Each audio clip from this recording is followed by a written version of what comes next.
বিশ্ব নবী রহমাতাল লিল আলামিন যখন সাহাবায়ে কেরামের সামনে এই আয়াতখানা তেলাওয়াত করেছেন, যখন সাহাবায়ে কেরামদেরকে এই আয়াতখানা শুনাইছেন, ওয়াকুদুহান নাস ওয়াল হিজারা, ওয়াকুদুহান নাস ওয়াল হিজারা, যার ইন্ধন হবে মানুষ ও পাথর।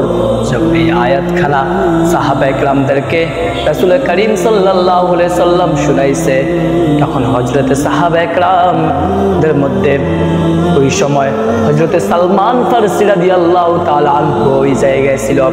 হযরতে সালমান ফারসি রাদিয়াল্লাহু তাআলা আনহু এই আয়াত শোনা মাত্রই কাঁদতে কাঁদতে বাইরে চলে যান। হযরত সালমান ফারসি রাদিয়াল্লাহু তাআলা আনহু কোথায় চলে গেছেন কেউ জানে না। কান্না করতে করতে হযরত সালমান কোথায় চলে গেছে কেউ জানে না। 3 দিন পর্যন্ত হযরত সালমানের সাথে কারোর সাথে দেখা নাই, সাক্ষাৎ নাই, কোনো খোঁজ খবর কিছুই নাই। কেউ জানে না সালমান কোথায় গেছে, কেউ জানে না সালমান কোথায় গিয়েছে। হযরত রাসূল করিম সাল্লাল্লাহু আলাইহি সাল্লাম সাহাবায়ে কেরামদেরকে ডেকে বলল, ও আমার সাহাবায়ে কেরাম, হযরত সালমান কোথায় গিয়েছে তাকে খোঁজ করে বের করে আনো।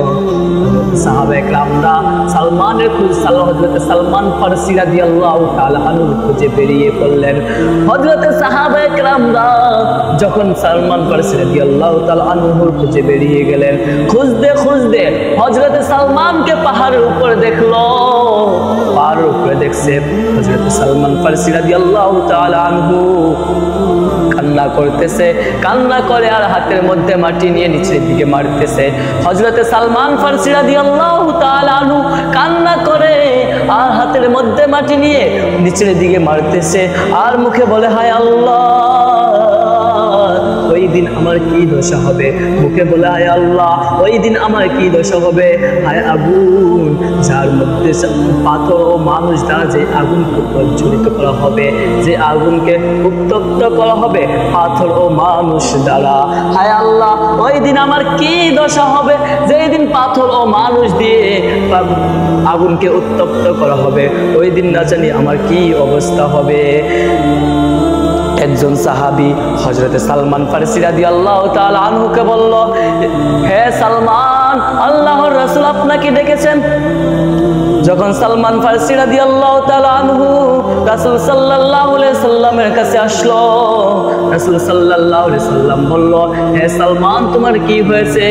হযরত সালমান ফারসি রাদিয়াল্লাহু তাআলা আনহু বলল, যেই দিন আপনি ওয়াকুদুহান নাস ওয়াল হিজারা এই আয়াতখানা পড়েছেন, এর ভয়ে আমার এমন অবস্থা হয়েছে, আমি ঘর ছেড়ে বাইরে চলে গেছি, জঙ্গলের মধ্যে চলে গেছি, পাহাড়ের উপরে গিয়ে শুধু কান্না করতেছি। হায় আল্লাহ, ওই দিন আমার কি হবে আমি জানি না। যেই দিন পাথর ও মানুষ দিয়ে আগুনকে উত্তপ্ত করা হবে, না জানি ওই দিন আমার কি অবস্থা হবে। তখন রাসূল করিম সাল্লাল্লাহু আলাইহি সাল্লাম আল্লাহকে বল, হযরত সালমানকে বলল, হে সালমান, তুমি তো এই আয়াতের অন্তর্ভুক্ত নয়। সালমান তো এমন একজন ব্যক্তি যার জন্য পর্যন্ত ব্যস্ত, যার জন্য বেহেশত আকুল। সালমান এমন একজন ব্যক্তি যাকে পাওয়ার জন্য বেহেশত পর্যন্ত আকুল। তিনি এমন একজন ব্যক্তি জাহান্নামের আগুনের ভয়ে ঘর ছেড়ে বাইরে চলে গেছেন। এমন একজন ব্যক্তি জাহান্নামের আগুনের ভয়ে কান্না করতে করতে ঘর ছেড়ে বাইরে চলে গেছেন। আর আজকে আমাদের কি উপায় হবে? আমাদের জন্য তো জান্নাত নাকি জাহান্নাম তা আমরা জানি না। আমরা নামাজ পড়ি না, রোজা রাখি না, কিছুই করি না, আমাদের কি অবস্থা হবে ওই দিন? আমরা শুধু দুনিয়ার সুখ ও